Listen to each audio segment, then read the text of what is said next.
কি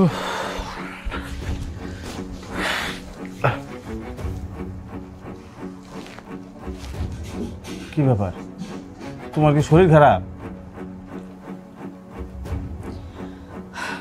আমার শরীর সেইটা আবার খারাপ, তুমি আবার খোঁজও নিতে আইছো।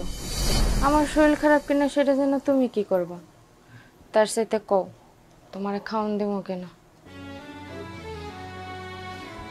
আমি জানি মুক্তা, মায় তোমার লগে যে ব্যবহার করে এটা কোনো মানুষের লগে করে না, কিন্তু কি করবো আমি কও? মায়ের তো অনেক বুঝাইলাম, মায় তো বুঝেই না। আর আজকে তো ভাইজান আইছিল। ভাইজান আইছিল? কই, আমি তো কিছুই জানি না।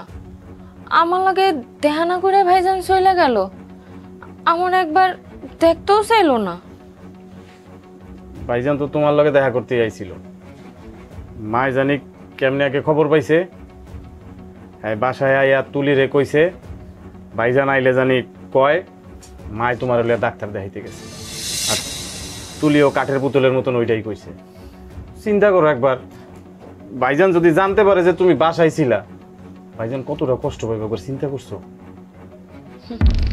এই চিন্তা আমারে করতে না কইয়া তোমার মায়েরে করতে কও। শোনো, আজকে আমার লগে যা করব একদিন ফলস্বরূপ তার লগে তাই হইব। আমি তো তার লগে কোনো খারাপ কিছু করতেছি না, কেন আমার লগে এমন করে?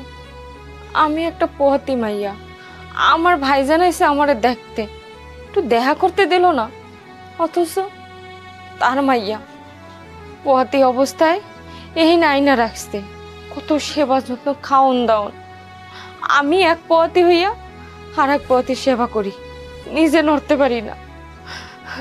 দেখো সামনে একটা অঘটন ঘটে যাইতে। তুমি এগুলা কি কও? আল্লাহ আছে না, তুমি একটু আল্লাহ আল্লাহ করো, দেখবা আল্লাহ সব ঠিক করে দিব। তুমি দেখবা একদিন মা তোমার ঠিকই নিজের মায়ের মতো ভাববো। তুমি খালি একটু ধৈর্য ধরে থাকো। ধৈর্য? আর তোমার মা সব মাইনা নিব, এইটা তুমি আমারে মানতে কইতাছ? এটা তো আমি দুঃস্বপ্নেও ভাবি না যে এমন কিছু হইব।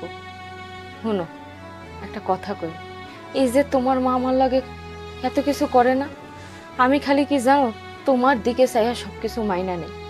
তা একটা কথা, এই পোয়াতি অবস্থায় আমার লাগে যা করতেছে, কবে না জানি আমার বাচ্চাটাই নষ্ট হয়ে যায়। তোমার আমি কইছিলাম অহন আমাকে বাচ্চা নেওয়ার কোনো দরকার নাই, কয়টা দিন যাও, তুমি একটু ঠিক হও, বাচ্চা আমরা নিতে পারো। না, তোমার বাচ্চা লাগবো, বাপ ডাক শুনুন লাগবো। দুনিয়াতে যদি না আইতে পারে বাপ ডাক শুনবা কেমনে?